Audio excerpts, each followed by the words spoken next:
Wow, sungguh sangat mengejutkan. Kini Julian bergerak cepat layaknya seperti seorang detektif untuk menyelidiki siapa sebenarnya yang melakukan pembunuhan kepada kedua orang tua Safira. Di sini Julian sampai membuat sketsa tentang hubungan Pak Gunawan dengan pembakaran rumah orang tua Safira dengan istri Gunawan yaitu Mama Lestari dan dengan Rafael. Apakah mereka bertiga ada hubungannya dengan kematian kedua orang tua Safira dan yang sengaja membakar rumah almarhum Pak Abdi saat Safira dan Dania mencari bukti-bukti tentang keterlibatan Pak Gunawan. Sedangkan di tengah jalan, Jena ditabrak oleh sebuah mobil dan ternyata mobil tersebut adalah mobil Mona. Di sini Imron begitu marah karena Jena tidak melihat jalan dan yang membuatnya hampir saja tertabrak. Di sini pun Mona melihat ternyata wanita tersebut adalah Jena, yaitu saudara tirinya yang selama ini telah dicari-cari oleh papanya karena telah kabur dari Singapura. Mona pun langsung keluar dan langsung menamparnya karena selama ini Jena telah membuat Mona dan papanya pusing mencarinya kemana-mana. Karena memang saat itu Jena sedang bertengkar dengan Mona saat mereka di Singapura yang membuat Jena akhirnya kabur ke Indonesia. Dan saat ini Mona bertemu dengannya dan pertengkaran pun terjadi. Sementara itu Yuda sang pengecut datang ke kantor Dania dan menemuinya, mengatakan bahwa ia sangat merindukan Dania.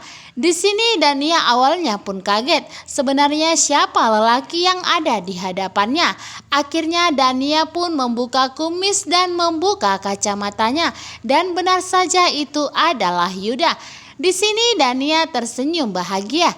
Tetapi di satu sisi Dania begitu takut apabila ada orang yang mengenalinya sehingga penyamarannya akan terbongkar dan orang lain akan mengetahui bahwa ternyata Yuda masih hidup. Dania pun begitu marah. Dania langsung menyuruh Yuda pergi agar tidak dilihat oleh karyawan yang lain. Tetapi di sini seperti biasa, Yuda yang selalu ngeyel dan selalu menuruti apa kemauannya. Sedangkan di rumah Julian, Tante Wulan melihat Safira yang begitu pucat dan tidak berdaya. Safira pun hampir terjatuh. Tante Wulan langsung menelpon Julian dan mengatakan bahwa saat ini kondisi Safira sedang tidak baik-baik saja.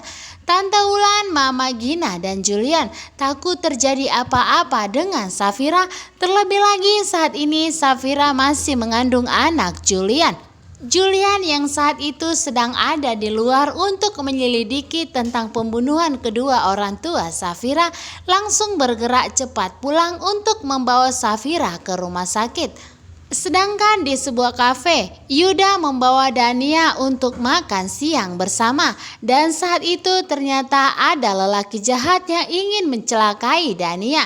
Di sini Yuda yang menjadi garda terdepan melindungi Dania dan pertengkaran pun terjadi antara lelaki misterius dengan Yuda. Di sini Dania begitu takut bila terjadi apa-apa dengan Yuda dan ternyata Rafael juga ada di sana. Rafael melihat Yuda bertengkar dengan lelaki tersebut.